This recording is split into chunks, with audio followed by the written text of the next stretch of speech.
anomalies pilaires qu'on a retrouvées, aspect de poils de bambou ou de poils d'allumette. Vous voyez le bout, là, rond. Les cheveux, normalement, ils doivent être raides, mais ici, c'est comme si on avait attaché un nœud au niveau des cheveux. À la microscopie optique, vous voyez, on le décrit comme un ballon dans la tasse. Donc, les cheveux sont raides et subitement, il y a comme un nœud à l'examen au microscope optique. Mais beaucoup d'autres anomalies pilaires ont été décrites en dehors de cet aspect caractéristique de trichorhexis invaginata.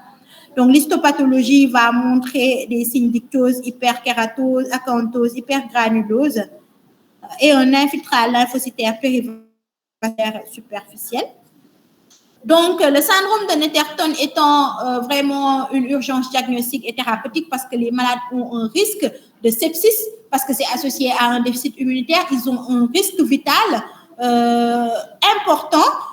Il y a des équipes qui ont évalué vraiment la prise en charge de ce syndrome de Netterton pour voir la prise en charge qui doit être effectuée dans une équipe pluridisciplinaire. Donc, comme antiseptique, c'est comme pour le bébé de collodion, on peut utiliser la chlorhexidine, le permanganate de potassium.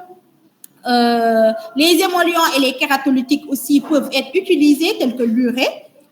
Les corticoïdes topiques, parce qu'il y a de l'inflammation cutanée, il faut soulager le malade avec les corticoïdes topiques.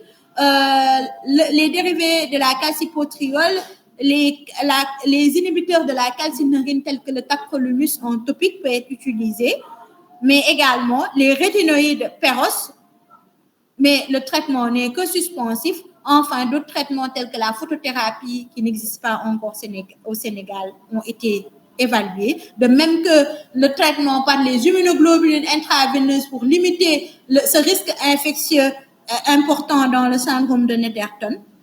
Et enfin, la gestion des complications et dans les perspectives, bien sûr, les thérapies géniques. Mais également, puisqu'on a eu une élévation, c'est une maladie qui est associée à une élévation des IgE. L'omalizumab, c'est un anti-IgE, a été évalué dans le traitement du syndrome de Netterton, mais avec des résultats, certains disent que c'est bon, d'autres disent que oui, c'est le Xolair, c'est disponible au Sénégal, mais c'est très cher, mais c'est des anti-IgE et ça pourrait permettre à une régression de cette symptomatologie-là. Donc, une autre chose avec anomalie pellaire, c'est la trichothiodystrophie, qu'on appelait syndrome Tay. Et Tay, c'est celui qui l'a décrit en premier en 1971. C'est une maladie autosomique récessive, maladie systémique, avec ictose congénitale, anomalie des cheveux. Le cheveu casse par manque de soufre. À la microscopie, à la lumière polarisée, on fait le diagnostic par cet aspect caractéristique des cheveux tigrés. Donc, microscopie en lumière polarisée qui montre ces cheveux tigrés, donc alternance de bandes claires et de bandes sombres, caractéristiques de cette affection. On peut avoir un retard physique mental, faible poids de naissance, petite taille, retard de développement neuromusculaire, un hypogonadisme, un visage de type progéria, donc vieillissement prématuré, cataracte oculaire, photosensibilité et un décès tôt dans l'enfance par sepsis. Et enfin, nous allons parler des ictoses avec anomalies neurologiques. D'abord, le syndrome de Sjögren-Larsson, qui est caractérisé par la triade ictose, retard mental et diplégie ou quadriplégie spastique. Donc, déjà, y penser devant un patient qui a un déficit moteur et une ictose, pensez au Sjögren-Larsson. Le diagnostic se fait par quantification enzymatique dans les cultures de fibroblastes. Et il est dû à une mutation du gène ALDH3A2. Donc, les recherches, on peut doser ça, mais y penser quand on a déficit moteur associé à une ictose et retard mental. Voici ce type d'ictose. Il peut être associé diversement à tous les types d'ictose, hein, une forme lamellaire, une forme érythrodermique, comme on l'a vu tout à l'heure, mais c'est l'atteinte neurologique qui va permettre d'orienter le diagnostic, mais il peut être associé diversement à des types d'ictyose différents. Ici, c'est un cas qu'on a rapporté dans la littérature, c'est une forme lamellaire dans le cadre du syndrome de Sjögren-Larsson. Le syndrome de Refsum, il associe, lui, neuropathie périphérique progressive et ataxie cérébelleuse à l'ictyose avec une rétinite pigmentaire. Donc, lorsque vous avez neuropathie périphérique, ictyose, ataxie cérébelleuse, pensez au syndrome de Refsum, possible cardiomyopathie, mais vraiment, la triade, c'est la neuropathie périphérique et l'ataxie cérébelleuse. Elle est autosomique récessive. Par trouble du métabolisme du cuivre, le diagnostic moléculaire est difficile et le pronostic très sévère. Ensuite, le dernier syndrome qu'on va voir, c'est le syndrome de Metnick. Et l'acronyme Metnick signifie retard mental, entéropathie, perte de l'audition, neuropathie périphérique, ictyose et kératodermie palmoplantaire. Et le signe qu'il associe à l'ictyose en dehors des autres qui ont une atteinte neurologique, c'est vraiment l'entéropathie et la perte de l'audition.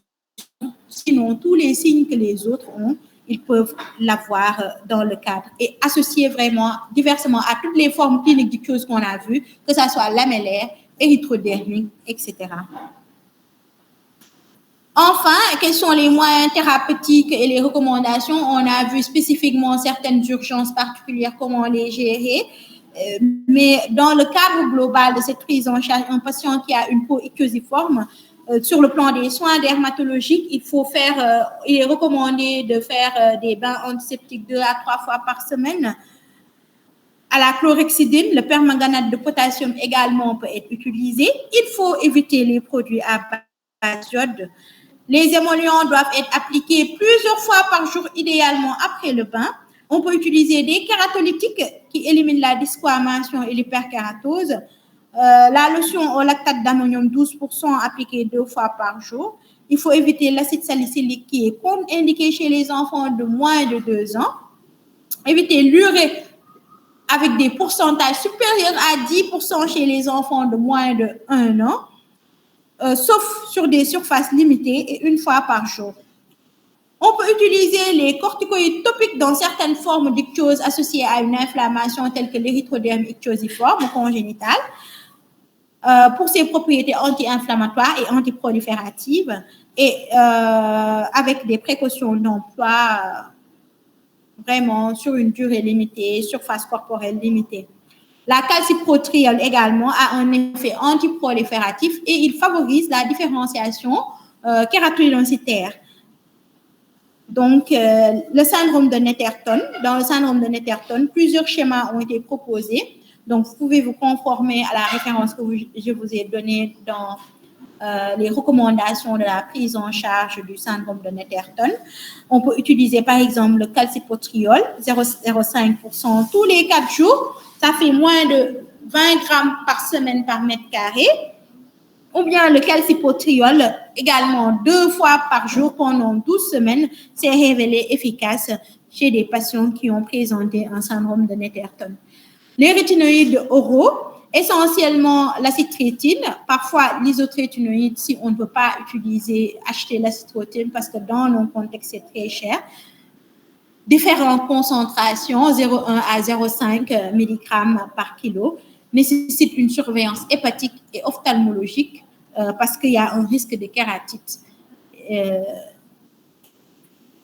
Enfin, les recommandations vont beaucoup dans le sens d'une prise en charge pluridisciplinaire, surtout dans les formes syndromiques où il y a des atteintes viscérales qui engagent le pronostic vital et d'autres troubles qu'on doit prendre en compte. Une psychothérapie de soutien, un conseil génétique, mais également une éducation thérapeutique très importante pour améliorer la qualité de vie de ces patients. Donc, ainsi pour conclure,